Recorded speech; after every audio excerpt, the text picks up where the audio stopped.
of the first National Life Sciences Competition organized by the Science Communication Hub Nigeria. The maiden edition of the program or of the competition, as organized by the Science Communication Hub Nigeria, is an initiative of SciComm Hub as well as Trend in Africa, as well as and supported by the Physiological Society in the UK. The competition essentially is aimed at inspiring and motivating Nigerian secondary school students, including young girls and boys, to develop genuine interest in life sciences and life science courses, and possibly or paramountly so that they can take up a career path in science generally.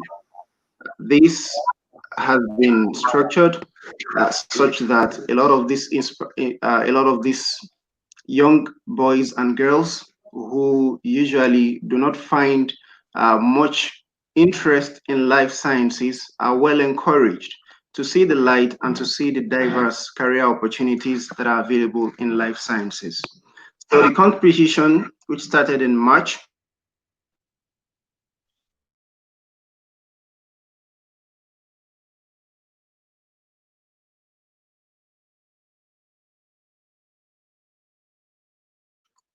reached its final stage earlier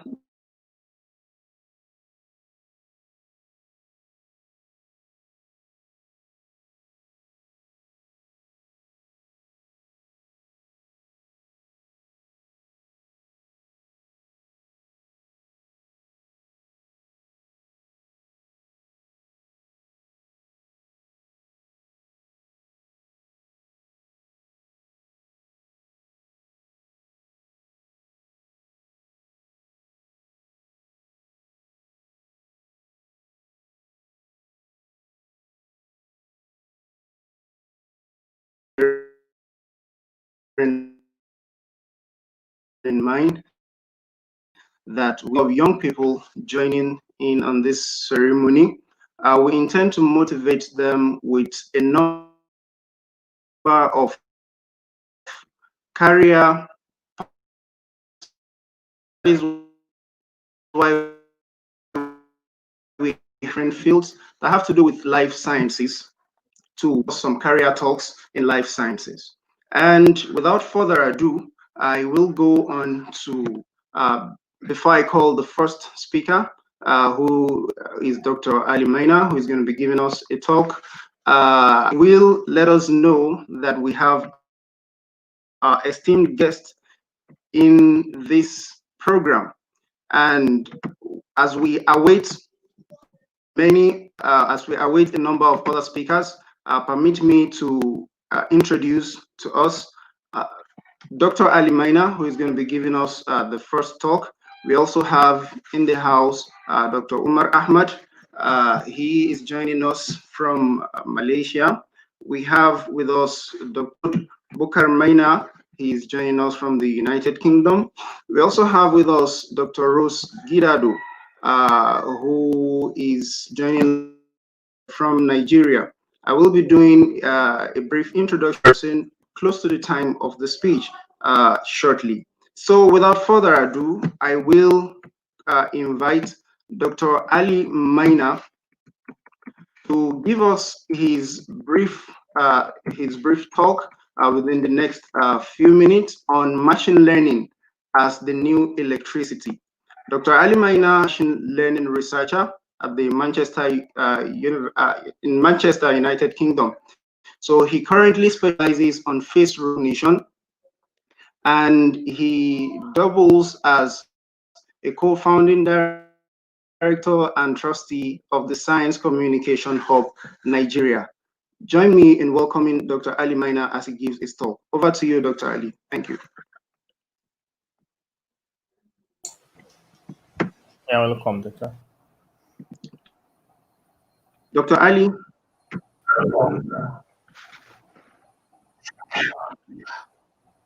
Added me, I think. You have to add me. Hello. You're added, Dr. Ayim. Hello, thank you so much, Rohan. Thank you for introducing me.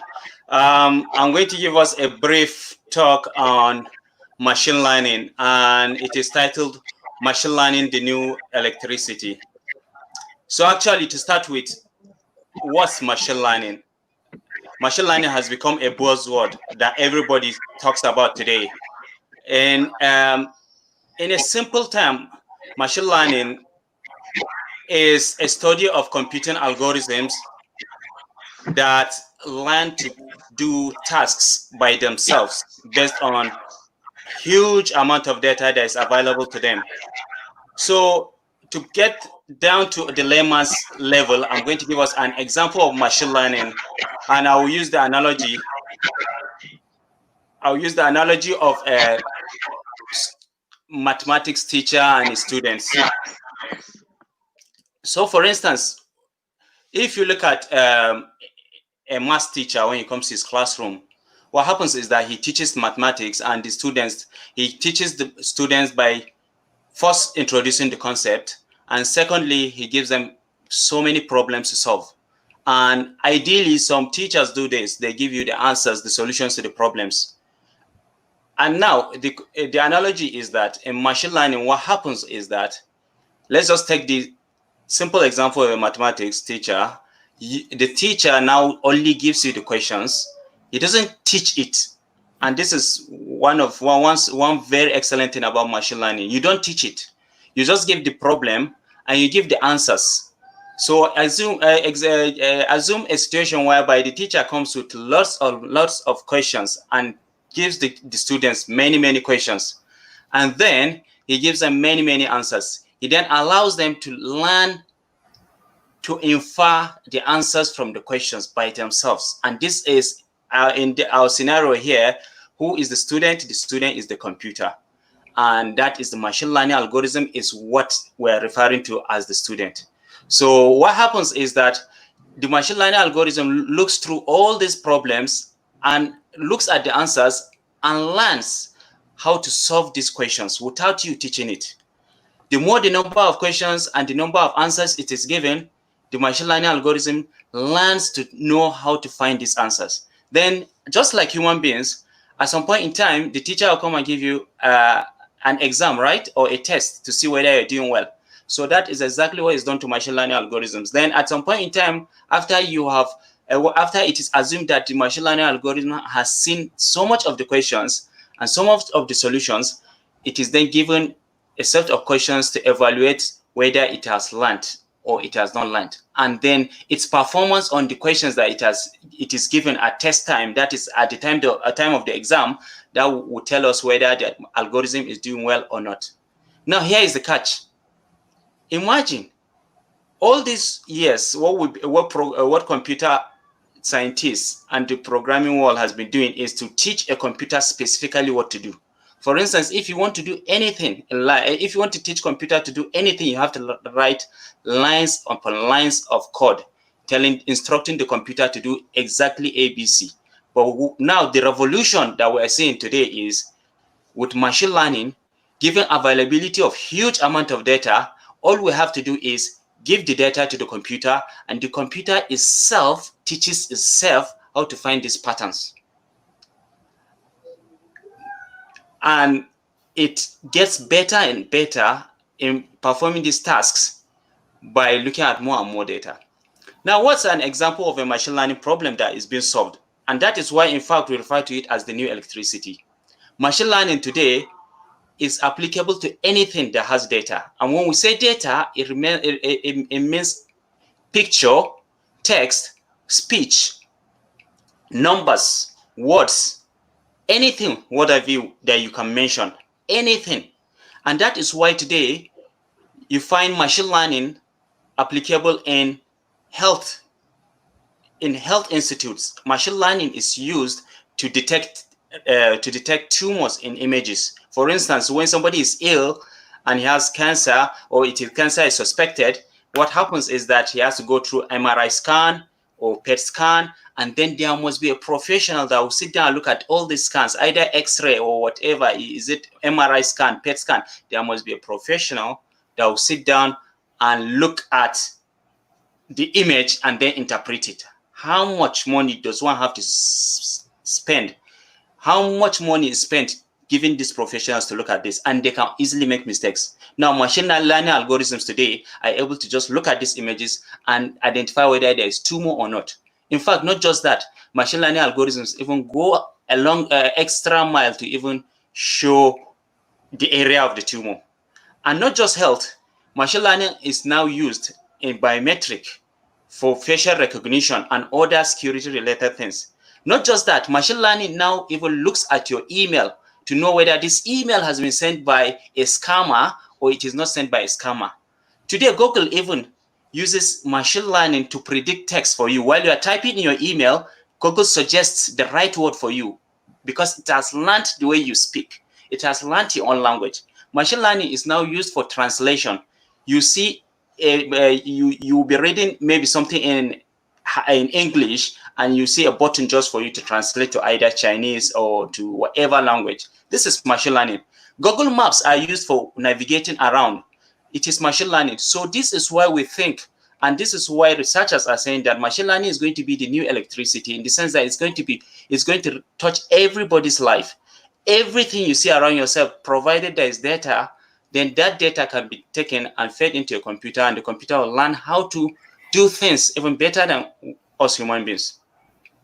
Now, talking about myself, my research is just as Rohan has said, is in machine learning. I look at the facial. I have an interest in the human face. What I do day to day is we take lots and lots of pictures of people, their faces, and we feed them into these computers. And these algorithms learn by themselves from this huge amount of data to recognize people, to the extent that it differentiates me from my own brothers. And in fact, the accuracy at which these algorithms recognize faces is really, really high, that sometimes even surpasses the human capability. It has the ability of recognizing people with an accuracy rate of over 99% accuracy. Besides that, we take pictures of human beings and their ages, we feed to the computer and let the computer learn. And when the computer learns, it is able to estimate people's ages. And that's something that human beings are really bad at doing. For instance, if you look at me and I was to ask you, how old am I? Somebody will say you're 20, somebody will say you're 30, somebody will say you're 40. But when the computer gets it, it gets it to the right precision. And that is what I do from day to day. Now, talking about my audience and everyone that might be listening to us online, what is required from a high school student if he wants to learn, if he wants to become a machine learning professional? And like I said before, machine learning is going to be the next electricity. So it is going to be applicable to every field. If you have an interest in medicine, it shouldn't deter you from going to learn machine learning, because you could apply it to medicine or whatever area you're working on. Even in sales, even in business, it is used to make predictions. So what does a high school student, a secondary school student need to learn if he wants to be a machine learning expert in the future? So to become a machine learning expert, the key to that is being proficient in mathematics. Mathematics is what we need to understand really well. And after our secondary school, after secondary school and we go to the university, then there's one extra thing. I know even in secondary schools today, computer programming is taught. So computer programming and mathematics, these are the two core things that are required. In fact, it is being stressed that if somebody has a very, very good understanding of mathematics, even if he's not very good in programming will become very easy for that person. So there are people that I know that are struggling, that have mathematics, that are very good in mathematics, but they are being put off by the fact that they don't have access to computers as much as they can. So in that situation, I'm telling you today that you can still be a machine learning professional despite the fact that maybe early in life you don't have access to computer. Just understand the mathematics, and with mathematics, the biggest names we have today that are pushing this machine learning across every household are, for instance, Google, Facebook, and all these tech giants. The people leading those departments that are conducting a state-of-the-art machine learning research are mathematicians. Without without taking too much of a time, I think I will conclude here by saying that I see machine learning as the electricity. There will be the future electricity, meaning that it is going to touch everybody's life, and it is already touching our lives without even us realizing it. Sometimes we buy mobile phones and we see it when we want to take a picture, it draws a box around our face. That's to say that it has detected our face. That is also machine learning. Thank you very much. And if there's any question, or if there is no question, I think I'll hand you over to Rahan. Thank you very much. Thank you very much, Dr. Ali, for that sensitization and inspiration on machine learning. And I'm sure both our winners as well as viewers can always know much better right now what is meant by machine learning, and also to consider having a career in this path. So thank you again, Dr. Ali.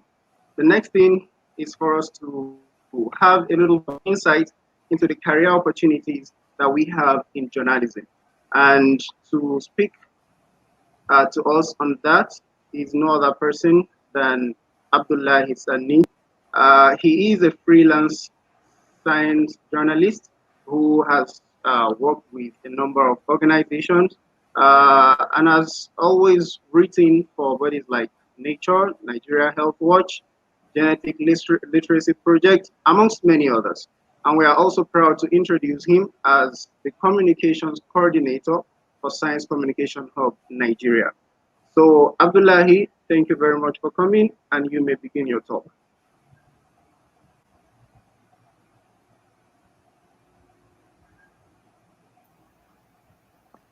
Hi, hello. Kindly everybody. unmute yourself. Yeah.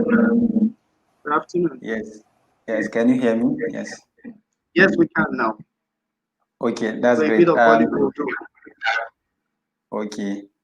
Thank you very much, Rehan. Thank you for the introduction. As you have rightly mentioned, my name is Abdullah Zeni, and I work as a freelance science journalist. I am based here in Abuja, Nigeria. And what I mean by freelance is that I'm self-employed. I'm a self-employed science journalist, and I get hired by media organizations to do science stories. So first and foremost, I would like to thank our guest speakers for joining us, and also to congratulate the winners of our first National Life Sciences competition organized for secondary schools in Nigeria. Yeah, so I think it's great to talk about some of the opportunities, or career opportunities that we have in journalism. Particularly here, I will be talking about science journalism in particular. Yes, so to begin with, I would like to start with who is a science journalist. For example, a science journalist is a person who writes about scientific advancement and any news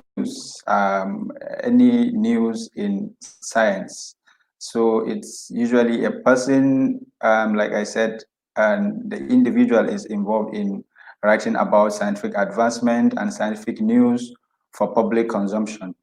And in most cases, what science journalists try to do is they try to, as much as possible, to break down complex scientific knowledge. As you know, the scientific knowledge, the scientific field, I mean, is a bit complex, and particularly to the lay audience, and that is the non-technical audience.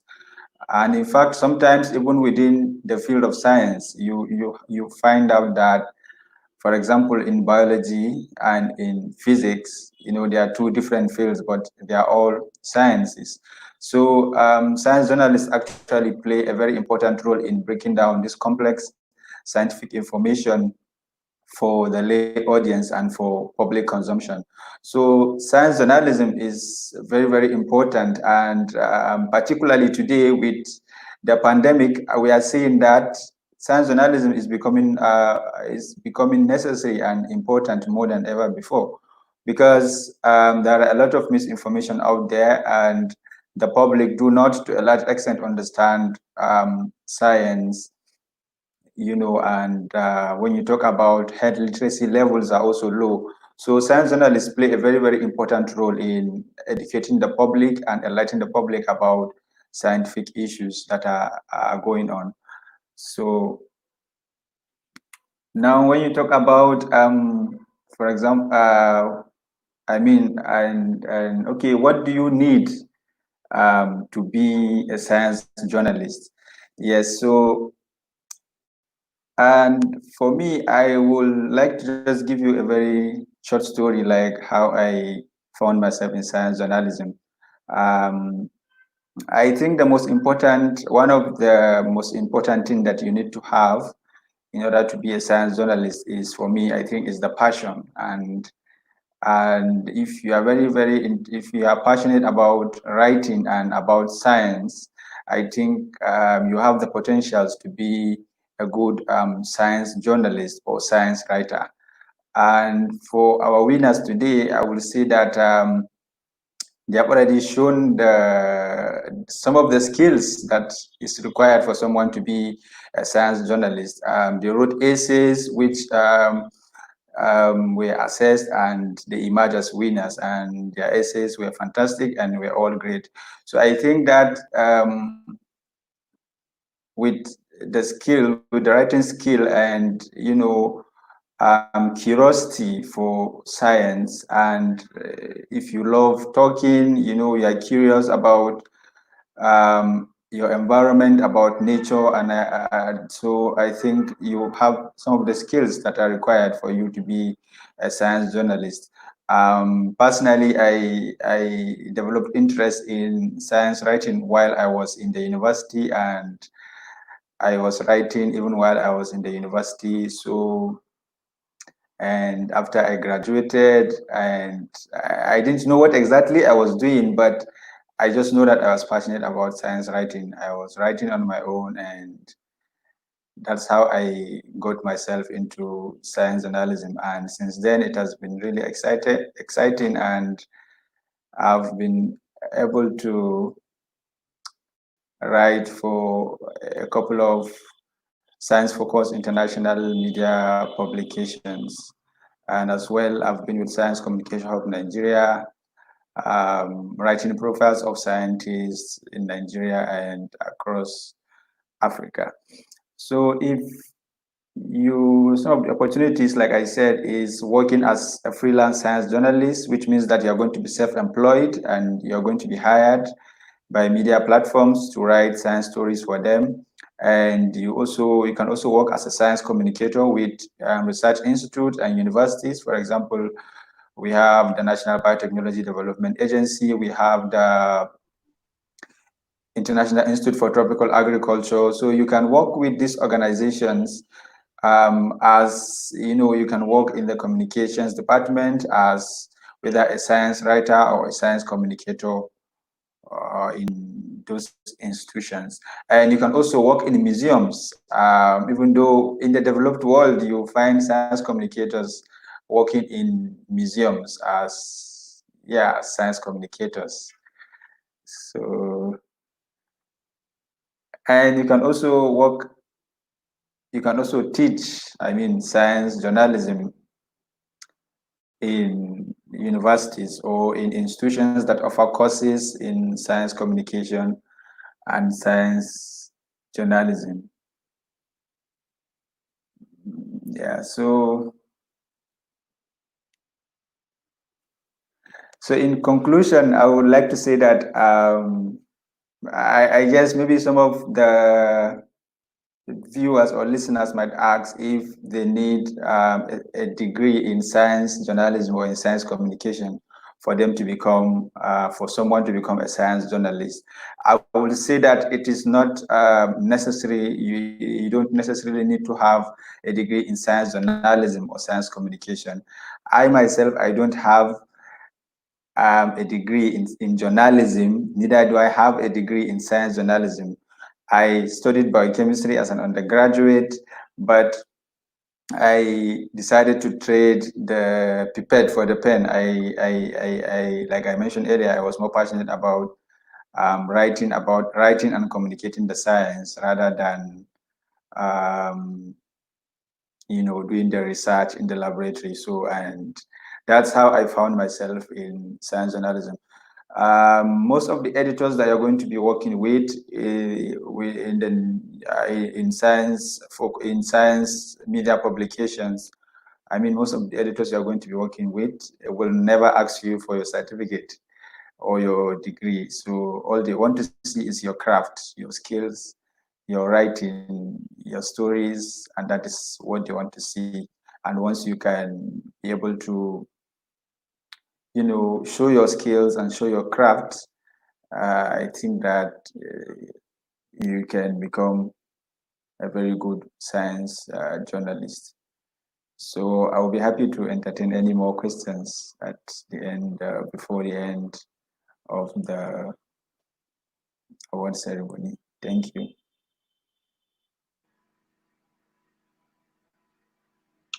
All right. Thank you very much, Abdullahi, for that talk on science journalism. And indeed, I'm sure our winners are so keen in taking note of some of these vital options and points that are being offered and explained to them. To our esteemed viewers, let's know that as this program continues, as this event continues, it is being streamed live on YouTube, on our YouTube channel, as well as on our Facebook channel, as well as on our Twitter handle. So the StreamYard, as we have it, is meant for the speakers. So for everyone who we are happy are joining us and those trying to join, please know that YouTube is where to be, Facebook is where to be, as well as Twitter, and not necessarily the StreamYard. So the next thing is for us to have a talk on bioinformatics. So our speaker is also right here with us, Dr. Umar Ahmed. He is here and will be giving us a talk on how to make a career in bioinformatics. He specializes in genetics, actually, with the University Putra Malaysia, and as well as the Malaysia Genome Institute. So his area of specialization is to study the transcriptomic misregulation in bladder cancer. And we're also happy to inform that Dr. Umar Ahmad is the bioinformatics coordinator for Science Communication Hub Nigeria. Welcome, and you have the floor, Dr. Umar.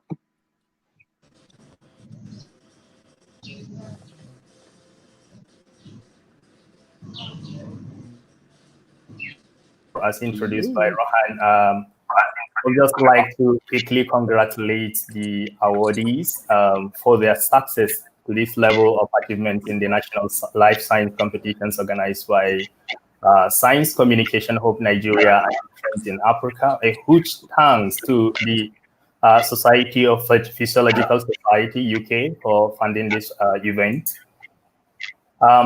Just to briefly tell you what bioinformatics is all about is actually the combinations of biology and applications of computer tools to analyze biological data in helping to understand discoveries around medicines, biology, and life sciences in general. I'm sure there might be someone around you, whether it is your family member, friend, or colleague, who is aiming to study basic science degree, and there are many paths to this career development depending on your interest and passion. One of which is bioinformatics and computational biology, that is involving in development and applications of tools to make biological and medical discoveries. Bioinformatics is now a critical domain within the life science programs, especially within biotechnology and biomedical sciences. the field is becoming a key component in basic and translational researches, as well as in development of new diagnostic and therapeutic tools. Nowadays, bioinformatics is being introduced to many secondary schools in biology around the world. And there are undergraduate, master's, and PhD programs that are training the scientists or students in this emerging field of biology or bioinformatics. So all you need to do to learn bioinformatics is to have a solid background of biology and computer science. Having solid knowledge of biology and computer science with statistics and mathematics will help you understand the basic about bioinformatics. And you can make use of bioinformatics to do a lot of things. Nowadays, what are the skills, or how do I venture into a career in bioinformatics? Engineers, mathematicians, life scientists, like you want to be, with an anatomist, physiologist, biochemist, pharmacologist, all are under life sciences, and all of them are potentials career holders who can venture into bioinformatics to make their career in bioinformatics and do helps in medical discoveries and biological discoveries, as I mentioned before. So who are the users in bioinformatics, and what are the skills required? You don't need to have a degree in bioinformatics before you become a bioinformatician. Bioinformaticians can be a nurse. Nurse can be bioinformaticians. For example, physicians can decide to venture into bioinformatics prospect. And engineers can also be bioinformaticians, and computer scientists are also bioinformaticians, in that engineers and computer scientists usually are the ones who actually create the novel computational methods that are used by bioinformaticians to analyze biological discoveries, while computational biologists are actually the ones who create the computational tools to help in those discoveries I mentioned. Bioinformatics scientists, they are actually the core biologists who holds degrees in life sciences like physiology and biology or microbiology, who employ computational methods in order to advance the scientific understanding of the living cells itself. And the next, we have the bioinformatics users, that are people who are working in either hospitals, clinics, or research institutions, but they have a basic understanding of some bioinformatic tools, but they are not the developers of the tools, but they can apply the use of the tools in understanding the molecular basis of a disease like Alzheimer, Parkinson's disease, Huntington, and whatever kind of disease that you may have. They can understand it at molecular level. Those are the bioinformatics users. And so basically everyone can be a bioinformatician as long as you have the interest, as long as you have the passions, as well as the interest to learn some of the key importance areas, like I mentioned, statistics, mathematics, basic programming, and you have to be very wizard in computer. That is why computational biology comes in, where you have to learn the basic mathematical tools that you can play around to be able to understand. For example, the case of this corona COVID-19, most of those life scientists around the world, they make use of bioinformatics to understand how the COVID-19 itself is revolving around the world, and they were able to understand the patterns of the disease transmissions is all through bioinformatics. Yes, ma'am. To make a career in bioinformatics, you can be a freelancer, bioinformatician, or an individual contributor once you have the skills.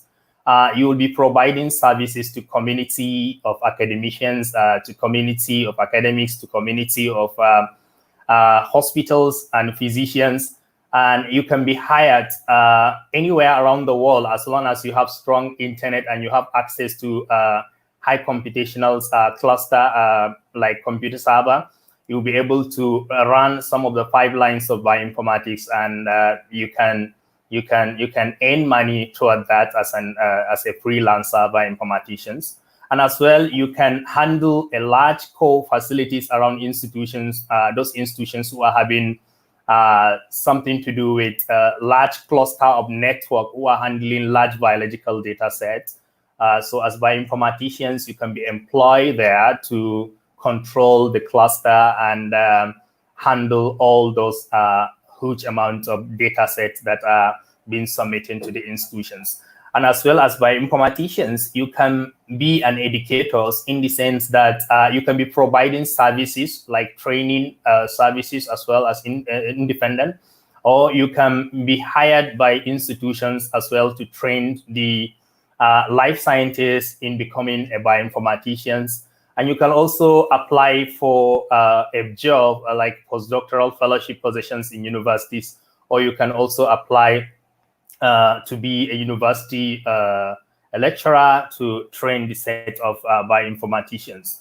As bioinformaticians, you can also be a software developer, whereby you can develop small software that can handle small problems in your project. For example, when an institution is having a project, let's say on malaria or diabetes, they can hire you to develop a simple programs, maybe using programming language for them to be able to use it and find solutions to what they wanted to find in their research. So to make it shorter, is when you want to be a bioinformatician, all you need to have is the basic science degree in either of the life sciences, as I mentioned, whether biotechnology, whether biomedical sciences like pharmacology, even pharmacists and any other individuals, or whether you are background in engineering, whether you are background in computer science, whether you are background in even chemical engineers are now becoming bioinformaticians as well, because they can produce tools that can be used to detect some chemical pathways in the living cells. So these are some of the prospects you can have when you got yourself or you want to get into bioinformatics, or you want to have a career in bioinformatics in general. So with this, I can say I end up the talk. And thank you for inviting me for this. And I don't know if you have questions to ask regarding the career further in bioinformatics. Thank you.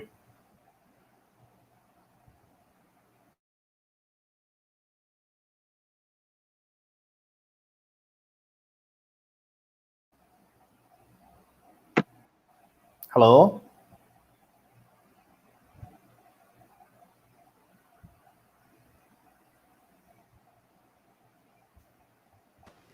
Royhan, I think you are mute. Royhan, you are mute. Unmute yourself, please. Sorry about that. So thank you very much again, Dr. Omar, for that talk. And I believe that indeed our winners, as well as our guests and viewers, are getting light into these inspiring options and talks. So once again, we want to remind our viewers who like to be part of this program to please join us via YouTube and our Facebook channels, as well as our Twitter handles, to view the live streaming of this event. And you do not need the StreamYard link. And once again, we appreciate our guests at this August occasion. We have now been joined by our erudite Professor Isa Barte Husseini, who shall also be giving some words of advice. But right now, we are going to be breaking amidst the career talks to also afford to cater for the time of our esteemed guests. I'll be inviting to give her talk now, Dr. Rose Maxwell Gidado, who shall be giving words of advice to our winners from across the country, as well to viewers in their age range, as well as to everybody who is viewing this program. Dr. Rose Maxwell Gidado is the Deputy Director at the Department of Agricultural Biotechnology, National Biotechnology Development Agency, NABDA. So she is also a science communicator, and it is our esteemed pleasure to have her join us today and to spare her highly valued time with us, the next generation of scientists and journalists. Thank you very much, Dr. Rosgidado. You have the floor, ma'am. Okay. Thank you very much, Royhan, for the nice welcome and nice introduction. Good afternoon, everyone. The guest speaker, all colleagues, and the students, especially the female students. I'm really very happy to see that the girl child is being carried along, and I'm happy that one of the I believe, is it 2 or 3 of the award winners are girls. And so, girl education is actually a very strategic development priority. And so I'm happy that they are, part of this exercise. So I count it a very, very great privilege to speak, to these young people in such a very, very vital event, the National Life Science Competition, which is an initiative of the Science Communication Hub in Nigeria and then trained in Africa. So the NLSC for secondary schools is a very critical, in a time, is a very critical event in such a time. As science holds the key pulse to the national development of any country in the world, including Nigeria. Science is really a veritable tool, is a provider of solution, is evidence-based as well. And so the NLC, which is aimed at inspiring and motivating our Nigerian secondary school students, including the young girls, to develop genuine interest, to stimulate interest in them in the life sciences, science courses, and then take up, career paths in science. Is a good starting, grown to discovering young people with great scientific skills. I'm really happy to be a part of this. OFAB Nigeria, which is the Open Forum on Agricultural Biotechnology, which is an awareness creation platform, is a science communication platform. The country coordinator is actually, we actually have under the OFAB, we've created a platform also for the catch, we call it Catch Them Young. We launch biotechnology and biosafety clubs in schools just to encourage them, just to motivate them, because science is not actually seen as an attractive thing, an attractive course is seen as a mundane course. In secondary schools, students are being discouraged to go in for science, because I know how I found myself in the field of science in my secondary school. I was actually supposed to read French, and but thank God at the time, but I was good in both sciences and arts. But at the time, we're about to, make choices of subjects. My French teacher was not around; she traveled. By the time she came back, I was already into my sciences, and it was like for her, she felt very bad. But then, I think I had a penchant. I had more affinity to the sciences, and so we launched clubs in schools where we're invited with the sole aim, of taking the science of biotechnology to children in the primary and secondary schools, while debunking the myths and fallacies, disseminated around science due to ignorance, due to lack of information, and so on and so forth, especially the science of biotechnology, the science of genetic modification. I think they are the most, dehumanized, science courses in the history of mankind.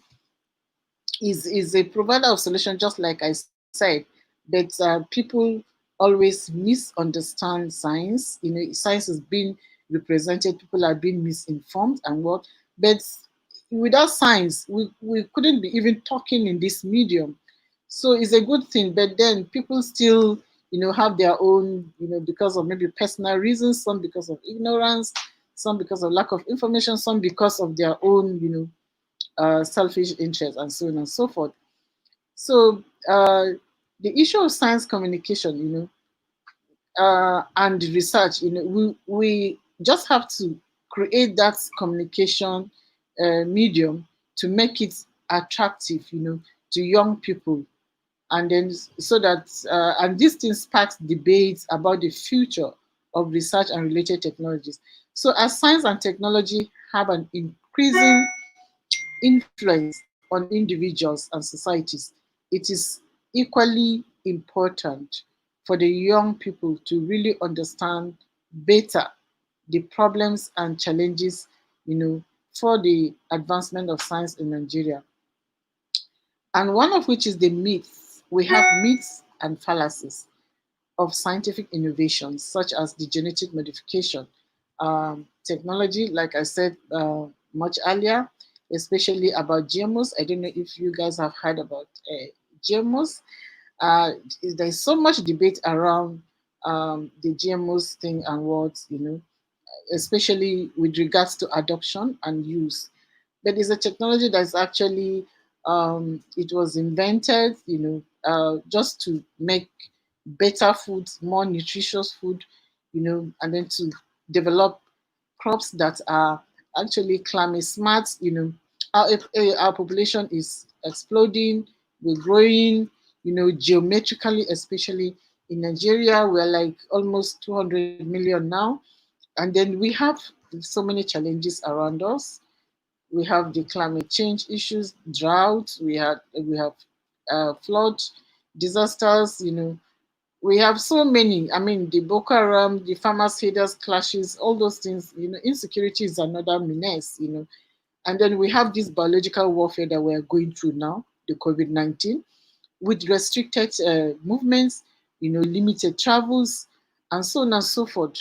So we have to do a lot, because if farmers are restricted to go to their farms, they tell me how we're going to get food, because every country now is struggling to survive. Every country in the world, both the developed and the underdeveloped and all, we're all in the same phase, because the COVID-19 does not recognize your status, nothing. It goes to anyone. And so we have to really find other ways, and it is science. Science is what we have to use appropriate technologies, of course, in making food, I mean, in enhancing food security. And so we have to really do so much in communicating the science, in calming the fears of people, telling them it's a good thing, it's that, and this is what it solves a lot of problems in the society, and so on and so forth. We need to use every medium to debunk those negative information about it. And so I would really like to encourage our young girls and the young ones who are just into coming into the science field. And I'm happy that they did so well. Writing an award-winning essay is not an easy thing. And so if they can continue, so we will do more to motivate them so that they can continue in this stride, so that they can go to the universities and begin to read either biotechnology, whatever they want to read. You have listened to other people who have talked about, the science, the bioinformatics thing, and then the first speaker really, is something new I have learned today, machine learning and all those things. So these are the things that, and science evolves with time. It advances, it evolves with time, depending on our circumstance, the prevailing problems, the prevailing circumstances, the prevailing problems, and so on and so forth. So, and the age, of the age between 14 and 20 years, of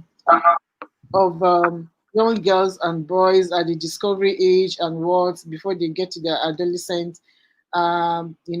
Some of these students, they become more, because when they begin to discover themselves, they become more critical of established social and family rules and of other things, that once more are either less accepted in the society or not.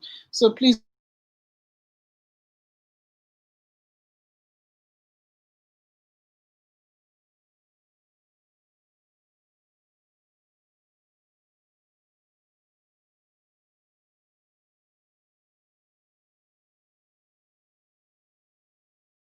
when you get to this age, be mindful. Sorry, I went off. Science also offers unique opportunities. Are you hearing me? Hello? Yes, we can hear you. Thank you. Hello?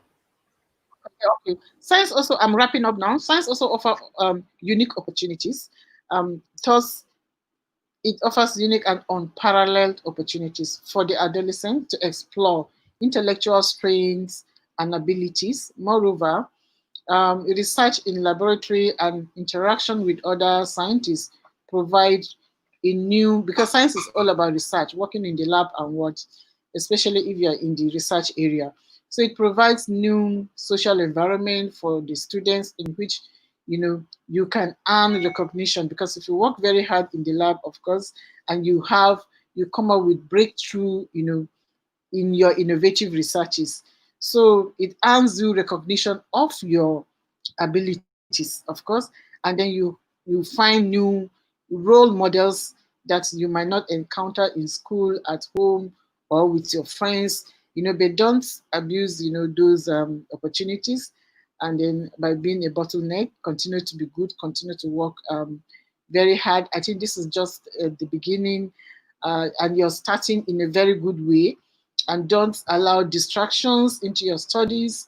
Make sure that you come out, with flying colors from your secondary school, and then you proceed to your university and keep on reading the life sciences, especially the life sciences. So as we continue to strive to make science the focal point of the Nigerian government, I want to warmly congratulate the award winners, of this epoch-making ceremony, and then encourage all the participants, of course, to be persistent in the work to innovative science, because we're in a knowledge-driven economy, of course. So I also want to encourage the organizers, the National Life Science Competition, to keep up the good work you have started. I think our doors are open. The Open Forum on Agricultural Biotechnology, that's OFAB, in Africa Nigeria chapter. We are open to partnership, and I think we have started partnership, but maybe we need to strengthen it, so that we can work together as a team, and then to keep on motivating these our younger ones coming up. Because once you educate them, especially the girl child, once you educate a girl child, you educate the whole nation. They have very impacts on the society, very high impact in the houses, in their schools, and everywhere. And so I want to thank you for this opportunity given to me. I'm actually not just a science communicator. I'm also um, I did my BSc Food Science and Technology at the University of Maiduguri, and then my MSc in microbiology, PhD in microbiology. The communication thing just came. It's just a talent that I discovered that I have, and I don't know. I'm so passionate about it, and I went now. I'm doing both the research, the science research, into the science communication, so that we can make science better and so on and so forth. So thank you once again, and have a very good and a successful award ceremony. Thank you. Thank you very much, our esteemed speaker, Dr. Rose Idado. That was very enlightening and inspiring. There you have it, our dear winners, especially the females amongst our winners. There you have it, a role model and a set of inspiration that you could have as a science, a life scientist, as well as a student who shall be part of our national community of game changers very shortly. So the next thing we're going to do now is to have uh, the talk from Professor Issa Marte Husseini, who is it seems to be having a bit of network issues. However, Professor Issa is another esteemed guest of ours on this event. He is a professor of pharmacology at the University of Maiduguri, and he's a fellow of so many academies, including the African Academy of Sciences and the Nigerian Academy of Sciences. He has trained several PhDs and postdoctoral fellows and has won several research grants, both locally and he was based in the before he came back to Nigeria in 2010. And since then, he has been doing a lot in improving research at his research laboratory on cancer. So, Prof is an editor is an editor in chief of the Nigerian Journal of Pharmaceutical and Biomedical Sciences, amongst many other journals. And he is currently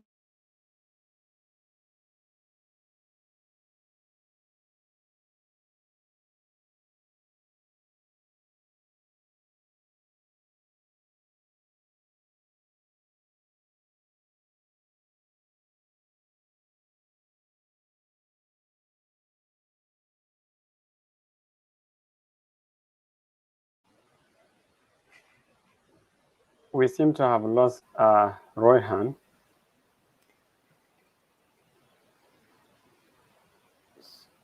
So perhaps I should pass the message that Prof was supposed to. So Prof is supposed to give the talk right now, but because of some issues, he couldn't be with us. But he has asked me to pass his message to the winners and to the audience that are with us today. So in a nutshell, one of the key things that Prof wanted me to stress is the importance of passion in anything that we do. Because the passion is what drives you to be what you want to be, see yourself as the next big thing and become that next big thing. You have to develop the passion. For you to be successful in science, you have to have the passion, you have to work hard and have great goals. This is one. And at the same time, Prof wanted to talk about the importance of role models and mentors in what we do. And this is really, really key message that Prof has always passed whenever he gives such important presentations. And I think we have Prof here with us, so I'll let him continue. Prof, welcome on board. Thank you. Can you hear me? Yes. Thank you. Sorry, the internet connectivity here is very erratic. Thank you for inviting me. Can you still hear me? Yes, we can hear you, Prof. Yes. Okay. So first, I want to thank the organizers of this competition and also congratulate the winners of the life science competition. They have done well, and we are really proud of them. As you know, science is knowledge. It's knowledge that studies the universe. And also we use that knowledge to improve our lives as human beings in the field of medicine, in the field of agriculture, and also engineering. So if you look at the last 20 or 30 decades, scientists have changed the world in terms of development. They have built faster aeroplanes, faster cars, more reliable and durable vehicles, improve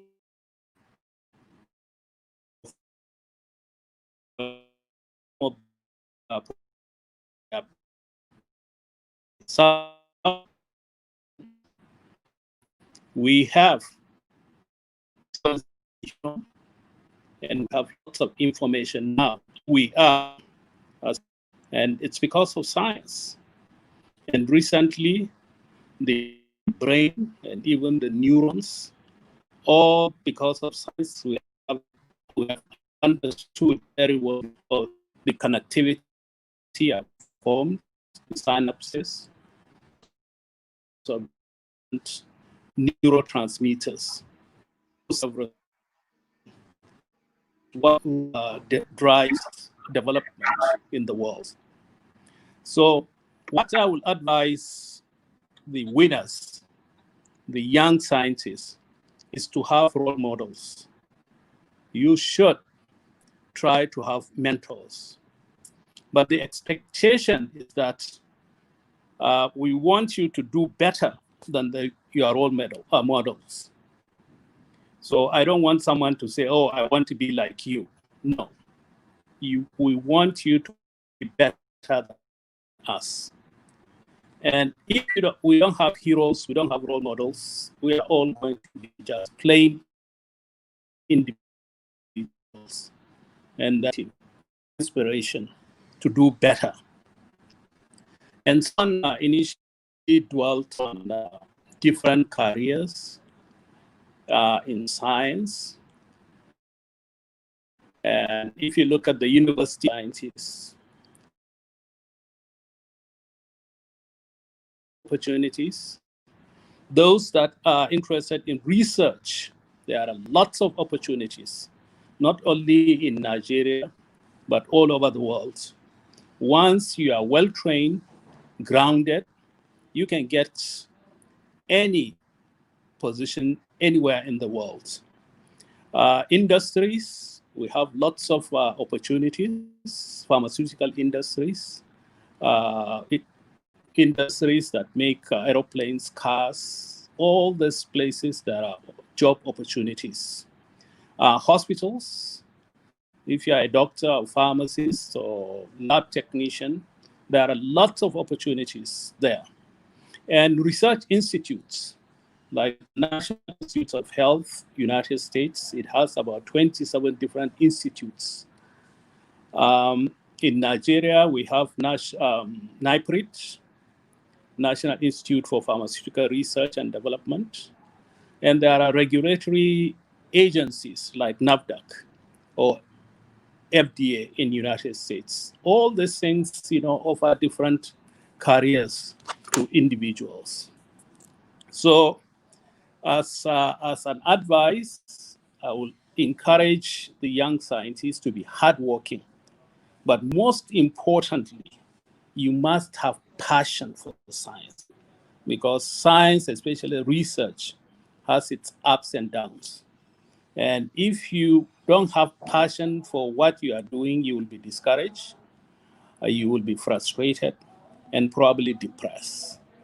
And then I want them to have huge goals, not small goals.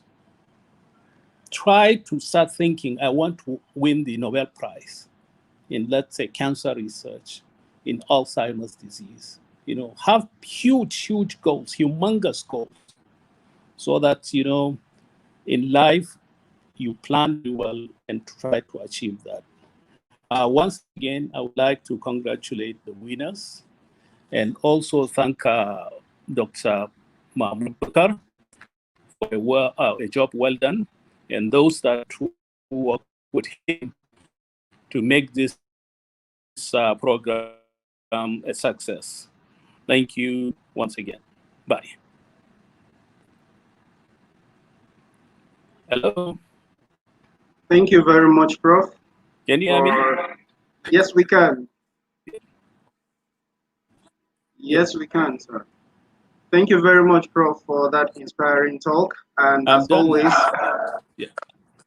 and as always, you have re-inspired us. And I guess those that are meeting you for the first time, including the winners of today, are also highly inspired. So there you have it, winners.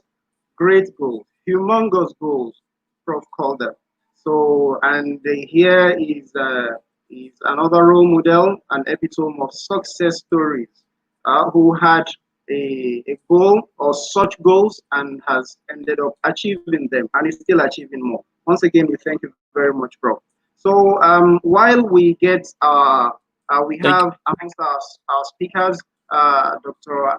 Adeniran, who is going to be inspiring us on medicine as a career in life sciences. So while she gets set to begin her talk, I want to remind viewers to kindly visit our YouTube and Facebook channels to continue viewing this event. And also, if you have questions, you can keep dropping them in the comment sections. Like we're already seeing a number of questions. So we'll see how to go around that towards the end of the program. So, Dr. Adeniran, Dr. Mrs. Adeniran Muibat Adeshola is a medical graduate of the Ladoke Akintola University of Technology, Ogbomoso. So she has her MBBS from that institution, and she currently is a senior registrar at the Department of Obstetrics and Gynecology at the same teaching hospital, Lautech Teaching Hospital, Ogbomoso. So we thank you very much for sparing your time to be with us on this event. Dr. Adeniran, you have the floor. Kindly begin your talk. Good afternoon. It's good to be here. Thanks for the opportunity given to me. Okay, so I want to congratulate the award winners for the effort they put in before they were able to come out successful. I wish them the very best in their endeavors. So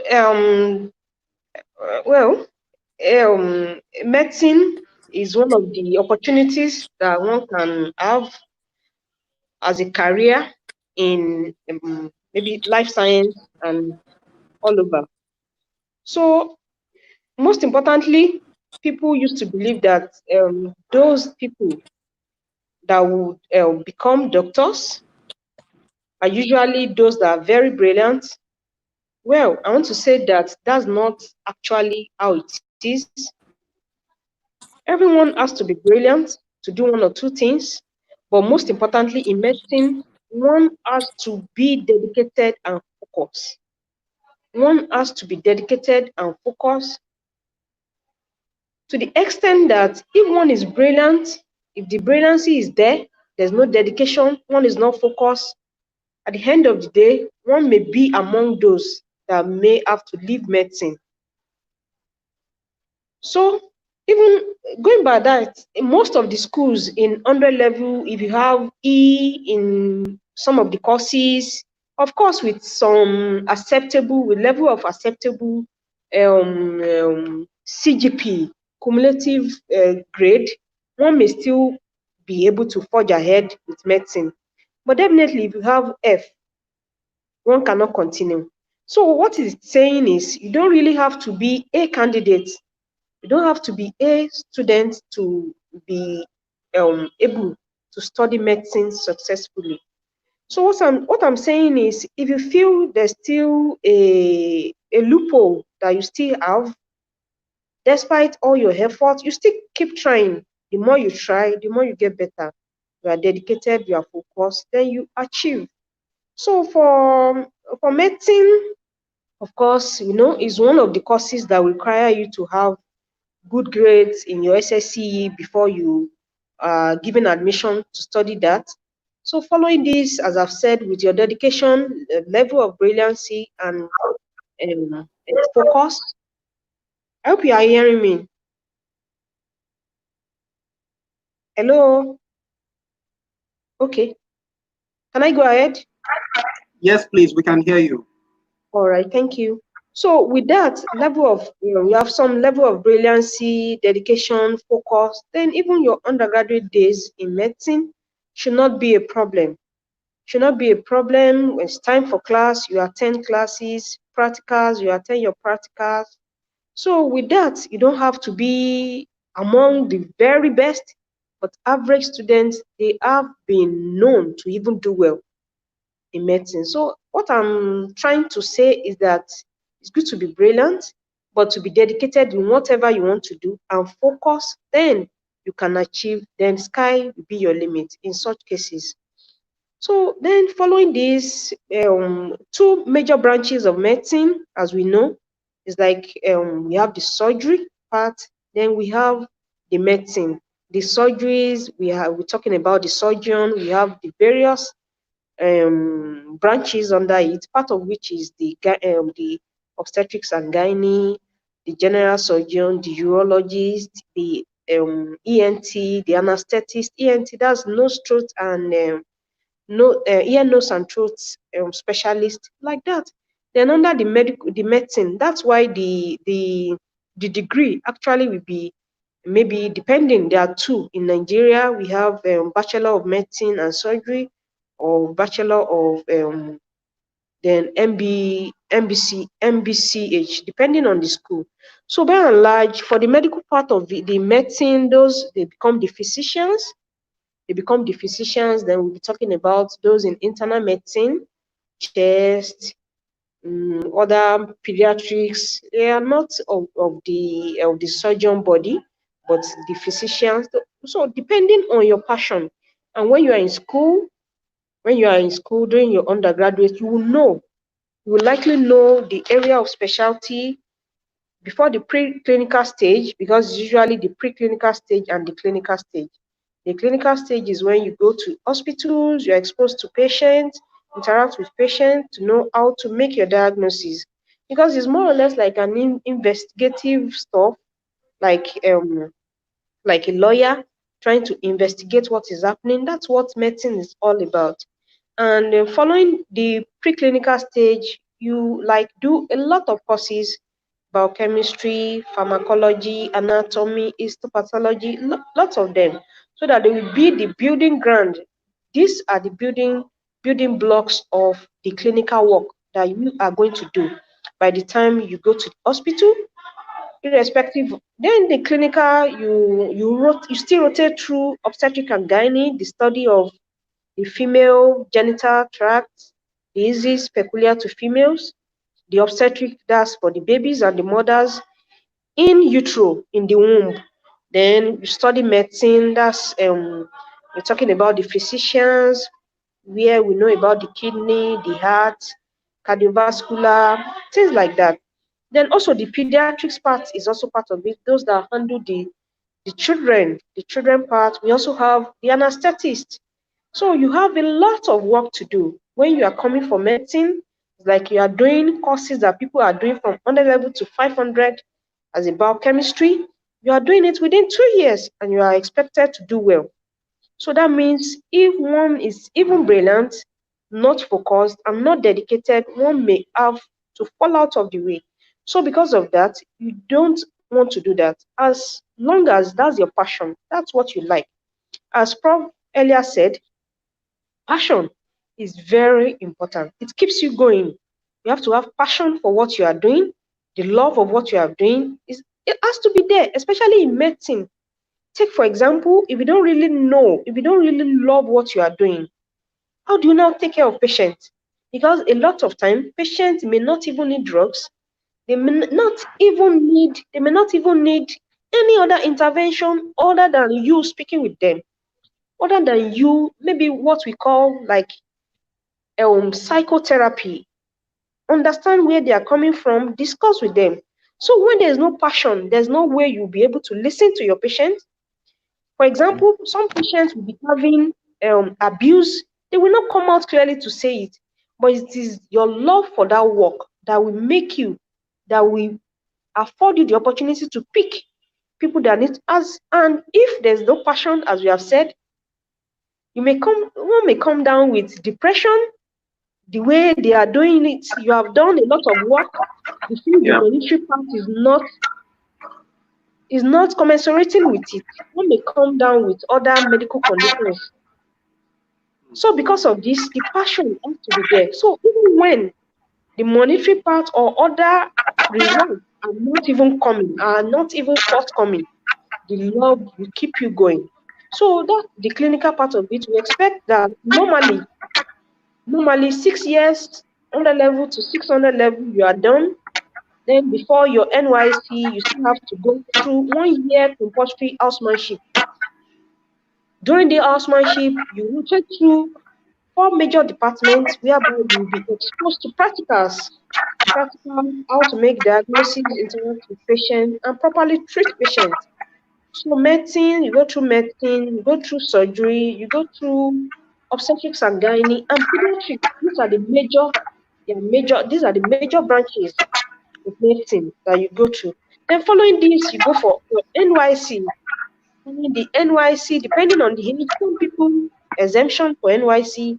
Then following this, we talk about the postgraduate. Then lots of opportunity for the postgraduate level. At the postgraduate level, you may decide to go into research. It's very good. That means we are talking about academics. Some researchers are not even in academics, maybe research institute. There are a lot of opportunities. And if you are going to be doing the clinical work, that means you are going to go for postgraduate medical training, especially under two bodies. We have the national body, then we have the West Africa body. That's when you are studying in Nigeria. So we still have a lot of opportunity. Even following your undergraduate, you may be able to say, this is what I would like to do. This is what I love. Like someone going for psychiatry, those taking care of the mental challenges. So it has to be passion. It has to be passion. And the pediatrics is passion, more or less like a calling. These people, this group of people, they may not be able to express themselves, but you are taking care of them. You know where the problem is, and you are tackling that self. So that means you have to be focused. You have to love it. Love what you are doing. Be focused and be sincere. Be sincere. Truly, medicine, maybe what we feel is one of the careers that are available that afford you the opportunity to be beyond maybe at least average and above. But sincerely, if you don't love it, with all the money that you may get, you may be frustrated. So that's what we are saying. For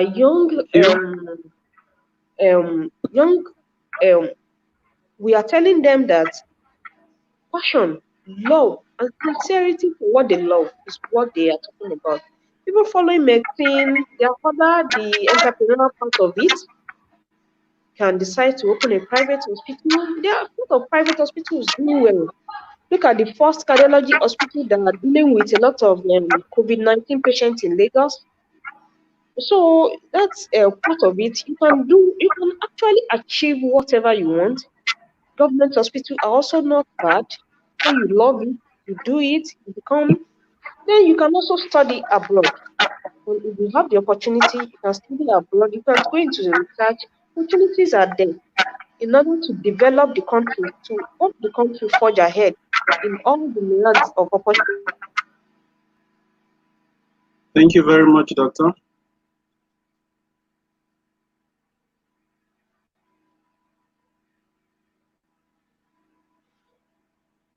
Thank you very much, Dr. Adeniro. Are you there? Oh, so seems she having a bit of issues, or in any case, I think she was rounding up already, and we really appreciate her for that time that she has spared to giving us this inspiring talk. And it will interest everyone to know that one of our winners of today not only hails from Odomosho, but also intends to study medicine. So a lot of coincidences there. So she wants to study medicine, and she happens to reside somewhere not too far from where Dr. Adenira Muhiba was speaking from. We'll get to know who that is shortly. So once again, we thank her. And like Dr. Gidado was saying, it's not just as if females were carried along in this competition.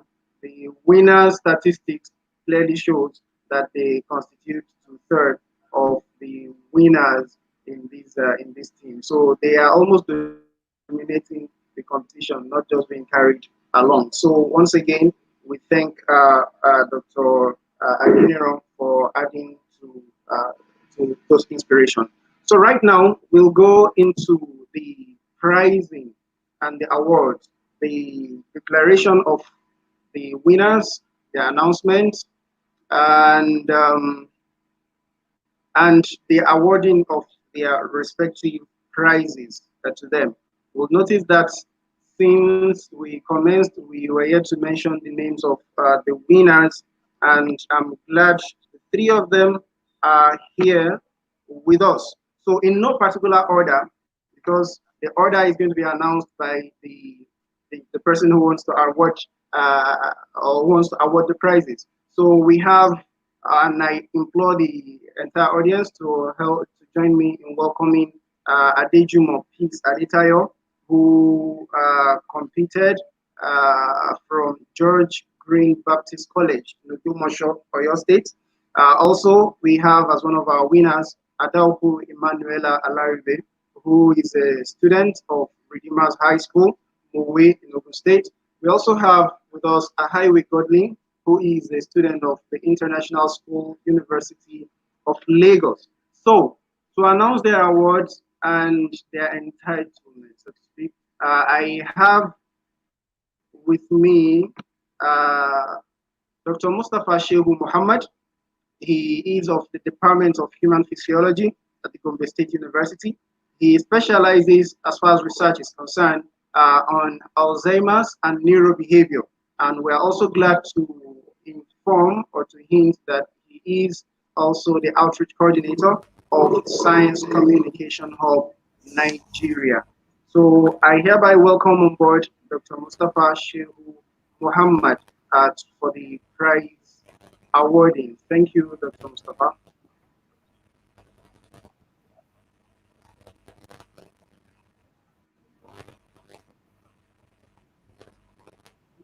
Dr. Mustafa, you have the floor.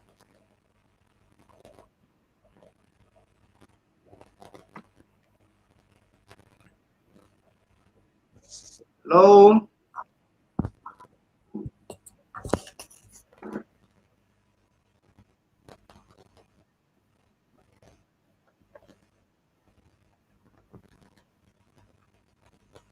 Dr. Mustafa, can you hear me?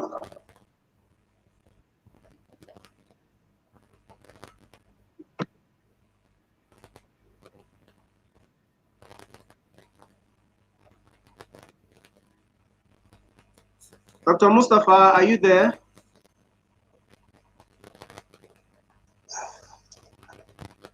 Okay, thank you very much, Rohan.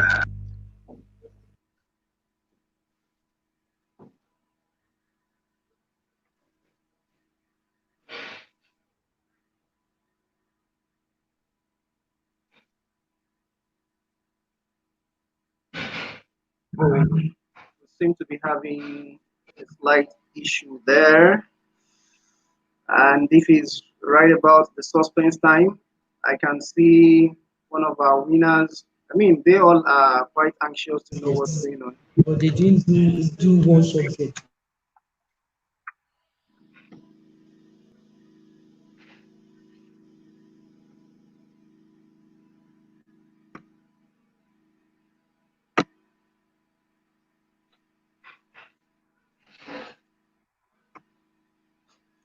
Okay, so um, while we wait for Dr. Mustafa to join us back online, may I introduce or may I invite Dr. Mahmoud to give us some inspiring talk. Uh, in that wise, so the prize awarding is going to be immediately after this talk by Dr. Mahmoud.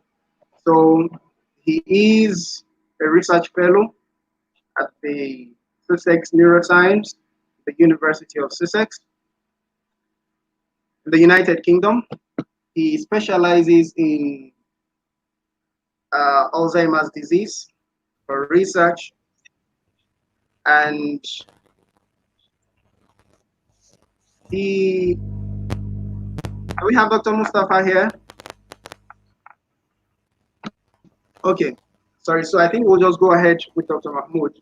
So he's a research fellow at the Sussex Neuroscience, United Kingdom, and he specializes by research on Alzheimer's disease. And we are happy to inform that he is the founding director and Yes, trustee Rohan. Thank you very much. I'm back. Can you of hear the me? Science Communication Hub. Dr. Mustafa, we can hear you. But Dr. Mahmoud, are you set? Okay, thank you. I think since Dr. Mustafa is back, let's proceed. All right. Keep them. All right then. Please go ahead, Mustafa. Okay, thank you very much. Sorry for the little disappointment because of the network. It's my pleasure to be here with you. First and foremost, good afternoon. Our teachers, Dr. Professor Isa Marti Husseini, Dr. Gidado, my colleagues, the people that who are the participants. I will join all the people that are here to congratulate you to be among the people that are successful, as we have it in our intent that the big idea is not for us to have like somebody that is best or somebody that is the best among you. Rather, is to motivate a generation of scientists that will take over the mantle of scientific research and innovation in Nigeria, so that in few years to come, you'll be the ones that will come and take the mantle of leadership in innovation, science communication, and a lot of other areas of research. So once again, congratulations. This is the first National Life Science competition that is organized by the Science Communication Hub. I could remember last year we had a similar competition on drug addiction, and also we had some winners. But this is the first of its kind in the field of life sciences. So the key idea here, or the big idea here, as it is being mentioned by most of the speakers, is for you to be inspired and be motivated. This is just the beginning of it. It has just started.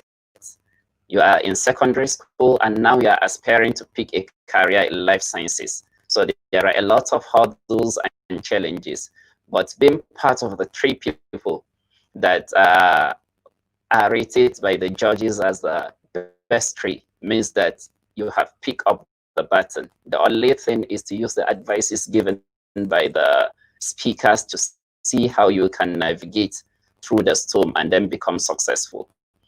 Ask each and every one of us here 10 years ago, 20 years ago, we are nowhere to be found.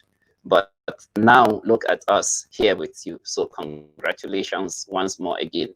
So at this point, without taking much of your time, I will invite Dr. Mahmoud Bukarmaina to share the screen or certificate for the 3rd position.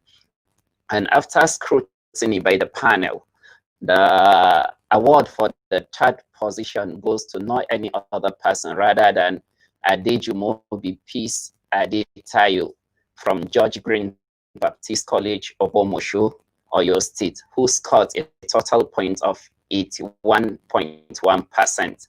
So Adejumobi Peace Adetayo, congratulations. So I don't know, maybe we can use the screen and clap for her. Congratulations, Adejumobi. Congratulations. And then we will give you 1 minute in order to make few comments. So, okay, Adejumobi, please, are you there? Can you please go ahead with your brief few seconds comment?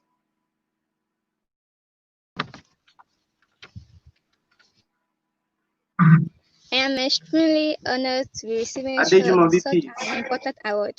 I'm honestly grateful for the recognition I have received. I'm very sure that other awardees was even capable, if not more, of winning this award. I have faced several challenges on my way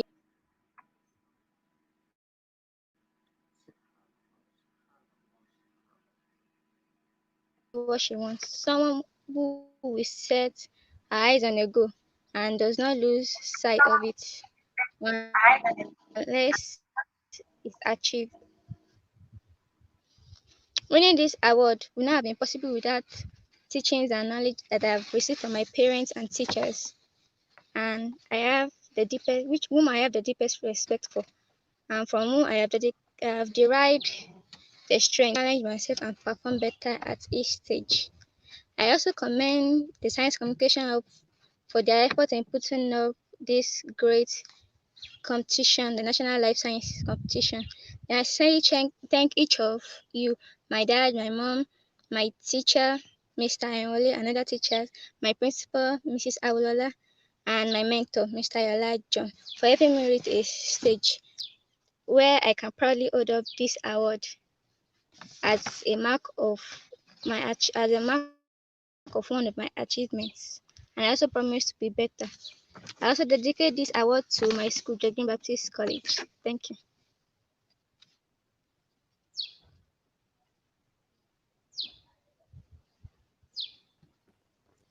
Thank you very much, please, Adejumobi, for that wonderful remark, and we wish you success in your future endeavor.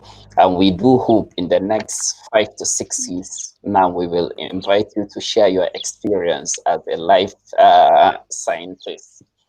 Thank you, congratulations. So the second position goes to Adoku Emanuela Alaribi from Redeemers High School, Ogun State, who scored the total point of 83.9%. So Adoku Emanuela, congratulations.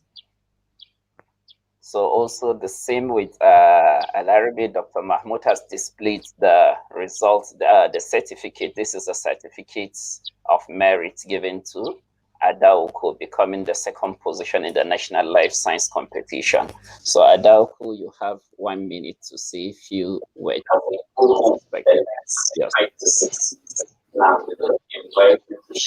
Okay, thank you, sir.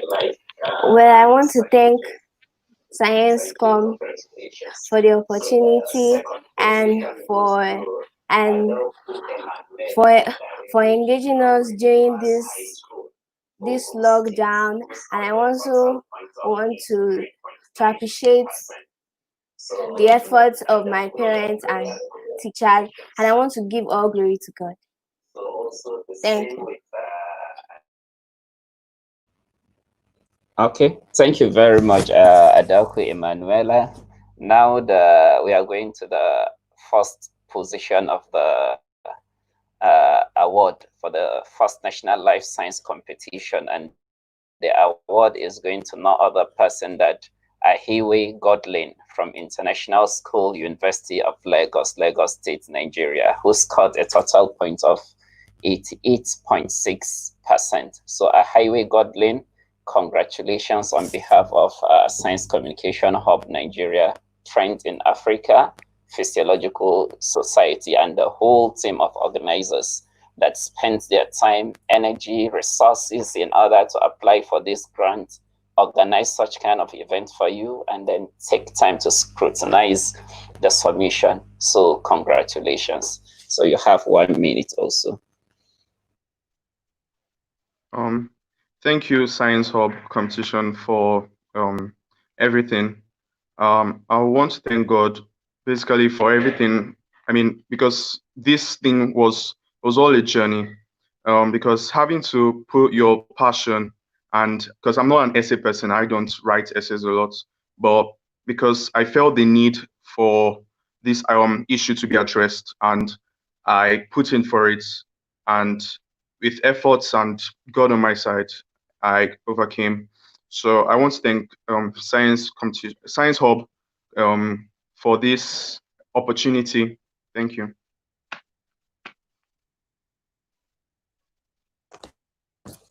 So thank you very much for your time, and we wish you success in your future endeavor. One key thing that I will mention to all the three of you is that the Science Communication Hub Trends in Africa is a family that comprises of people from different parts of the world. And it started from your level, inspired a new generation of scientists about 10 years ago. And here we have a lot of graduates, people that have graduated from different courses, and they later came back and they are given their own share of quota.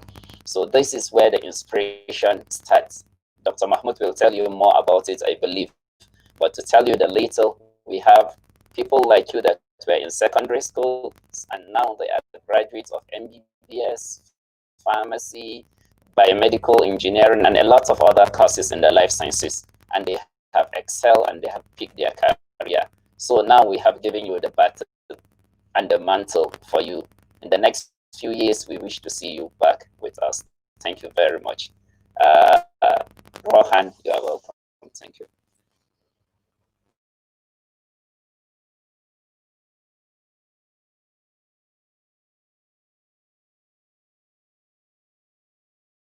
Um,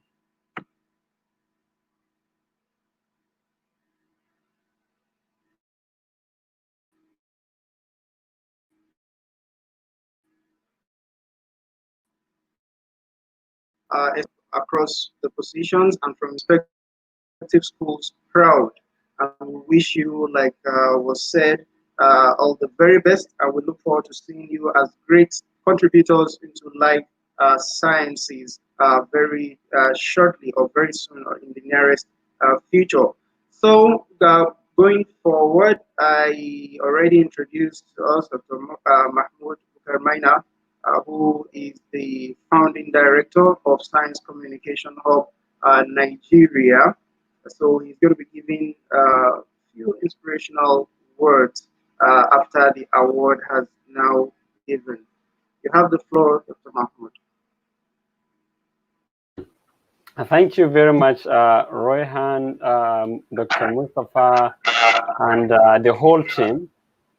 This has been a fantastic morning, because the whole team started, a long time ago. So, starting with the Physiological Society giving the grant to for us to organize this competition, and the whole effort that you guys put to ensure that it has been successful. So thank you to everyone who has made this journey a successful one. I think a lot has been said, and I wouldn't want to waste time repeating what other people have said. The only thing that I will probably mention is something that I find particularly very important thus far in my short early career. And one of those things is the passion. I think for all of you that applied, wrote beautiful essays and eventually got to win this award, I believe that it is the passion that drove you to first make that first effort to write this essay. And passion is the key thing that will enable you to succeed in whatever you want to do. Of course, passion would have to also kind of, it has to be supported with hard work, perseverance, and persistence. But when you have a passion, even when you fail, you don't really necessarily feel the failure or the kind of pain of the failure. You take that as a lesson. You take that as a lesson, learn from it, and then move forward. And why I'm saying this is because if you look at it, challenges are everywhere in Nigeria, and not just Nigeria, but all around the world. And talking about life sciences, for example, all the major discoveries that have been made, they didn't come just so easy. They were also through persistence and perseverance. And most importantly, those scientists that made those kind of discoveries were passionate about what they were doing. Now, think about the current situation that we find ourselves in, COVID-19. We haven't got a cure yet. We haven't got a vaccine, and the world is probably going to continue being in this chaotic situation until a vaccine has been developed, which is effective, or a kind of drug has been developed that helps in reducing the impact of disease on the people. And scientists around the world are working day in, day out, trying to address those the COVID-19 problem. And one thing that is very, very key to what they are doing is the passion to what? To find a cure, to find a solution, to help the world to heal from this challenge. So one thing that I would like to tell you is, because probably 15 years ago, we were in your situation, you should have a passion for what you want. For example, today you've heard about the different career options, medicine, science, journalism, bioinformatics, artificial intelligence, and machine learning. Whatever you want to do, you should try to develop a passion for it. And remember that you will fail, but you have to persevere. You have to be persistent. The failure will come. It will come. There is no doubt, and you can't escape that. But you have to persevere, be persistent, and keep your passion alive. And the second thing that I would like to probably mention is, so given that this is a competition about life sciences, and life science deals with living things, it deals with everything that has to do with life, our whole existence in this world, yeah?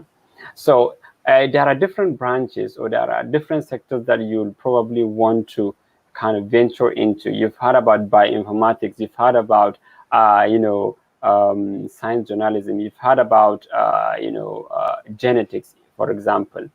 The key thing that you need to remember for all this is you need to have a background in certain courses. So, for example, you need to be very good in your biology. You should hold biology very dear to you, very close to you, so that you will kind of, you should love it, And also at the same time, you should also kind of take care of your chemistry, very, very important, because in everything that is done in life sciences, because at the end of the day, you would end up becoming either biotechnologists, biomedical scientists, biochemists, even computational biologists, microbiologists, epidemiologists, all these things require you to have this background in biology. It's to some extent, of course, to a large extent also chemistry, and also learn your mathematics, yeah? But the most important thing that I would like to end with is find a role model and mentors. So these are two different things for me, because a role model can be someone who has succeeded, who is probably not even alive at the moment. So this could be one great scientist, For example, you could say that your role model is Albert Einstein, or your role model is probably Professor Isa Hussein Marti, because for me he's a role model, yeah.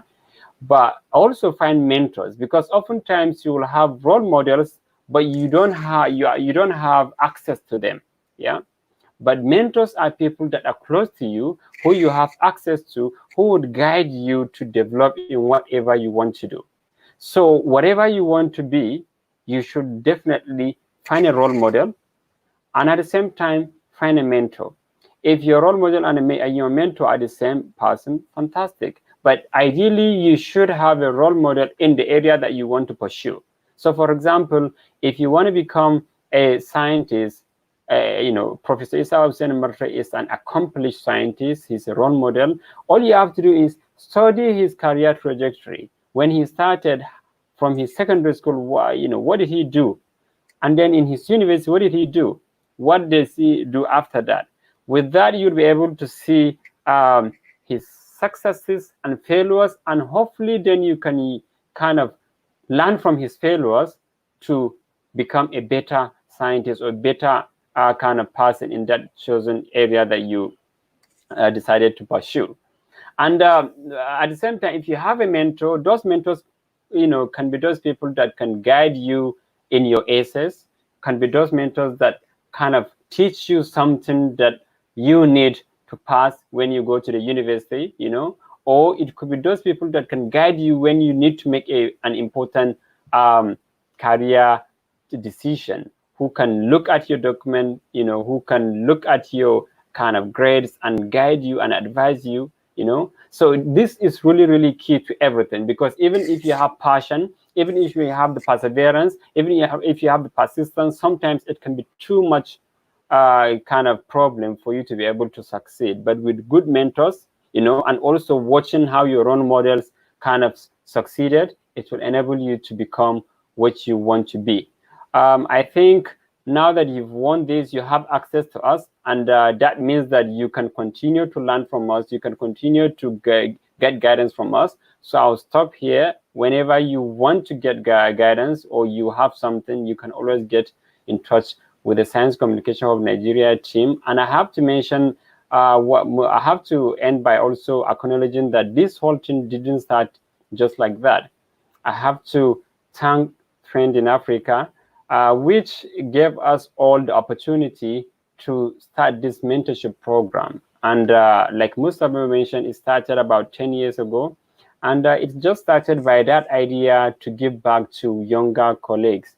And the founders of Trend in Africa, Lucia in Creek Institute now, and Tom Bardin in University of Sussex Life Science, where I am right now, they had that kind of passion to give back to younger colleagues. And this is how it all started. And from this, we also got trained, we became part of this whole movement, and now we are doing this. So perhaps one of the things that you should do is to also see how you can give back to your junior colleagues. How can you now go back and train your juniors so that next time when we advertise this competition, they will be in a good position to make a competitive application. Thank you all for listening, and I wish you all the best in what you do.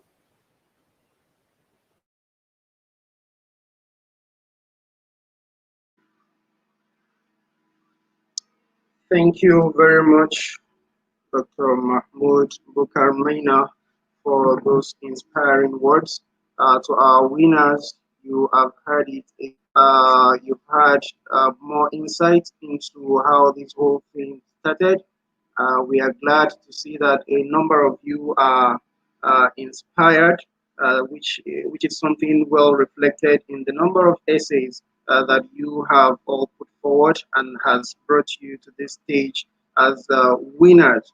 So you've heard out, and one thing or a number of things that have been reiterated over and over again today is the concept of dedication. You need that dedication, you need that focus. As soon as you've identified your passion, you need to have that love for it. And as capped off by Dr. Mahmoud, you need to identify your role models. Okay, you need to identify your role models and also seek mentors in case your role model is not so accessible. And these are the things that have been typified. These are the things that have been typified in all of these scholars, in all of these young mentors that you have been privileged to listen to since the beginning of the competition exercise, and let me say also since the beginning of this. Okay, so now you are being advised to digest all of these words of inspiration and also see how you can start doing the bit that you can and start seeing how you can be the change that you wish to see in the world. During the final stage of the competition, we had a number of interactions with all of you, and we had a number of words of advice which we would like that you do not forget at all. So there you have it. The whole point is trying to your inspiration, dedication, your love for greatness, greater heights, especially in the area of life sciences. And once you hear life science, you now understand that it's not just one thing or not just a profession.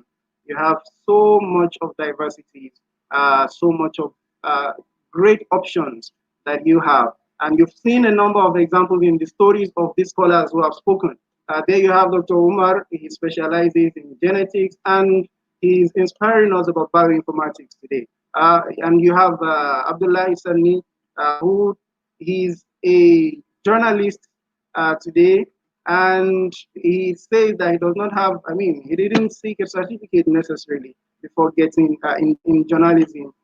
So you have a number of options, and you can do a number of things to inspire the coming generation as well, just like you have been inspired right now. So before I forget, an important part of your prizes, which of course is guaranteed, is the fact that as the third winner, a Digimobi piece, you shall be receiving a cash award of 20,000 naira. And as the second position, as the second position, a highway, as the second position, Alaribe Adauku Emanuela. So you shall be receiving a sum of a cash award of 30,000 naira. And to the overall winner, a highway Godly, you shall be receiving a cash award of 50,000 naira. So thanks to Trend in Africa, the physiological, as well as all other bodies that sponsored this program, and a lot of thanks to Science Communication Hub Nigeria for putting all of this together. And we want to implore you, like we've always advised, for you to meet more mentors. Visit our website, always visit our Facebook channel, Nigeria, always visit our Twitter handles. So it is my pleasure to have served as the chairman of this first National Life Sciences competition, and I also serve as the mentorship coordinator for Science Communication Hub Nigeria. With this, we have gladly come to the end of today's program. Sadly, we couldn't go any more into the questions and answer sessions, but we're always glad to respond to emails. And don't forget, despite the fact that we have a lockdown, we're still able to pull this through. So you can be rest assured that we have an aspect of our website that is also dedicated towards giving updates on the COVID-19 pandemic, as we look forward to its curve being highly flattened. So on behalf of Science Communication Hub Nigeria and all the sponsoring bodies of this great exercise and competition, from whom we all have gained one experience or the other, we want to thank our guest speakers for visiting us today, for sparing their time, especially Professor Issa Marte Husseini, who is the Commissioner for Higher Education, Borno State, and Dr. Rose Idadu, who has also shared her experience with us. We also thank all of our speakers, career speakers, for their time in inspiring the next generation. We thank all the members of the exercise, particularly the Science Communication Hub Nigeria. We thank everybody. We thank all of our dear viewers and listeners for saving the date and for being part of this program. We hope to give you more updates. We hope to do more, and we hope to always hear much more from everyone. With this, we have come to the end of the award ceremony for the first National Life Sciences competition. Thank you very much. I'm Royhan Folaring, and goodbye.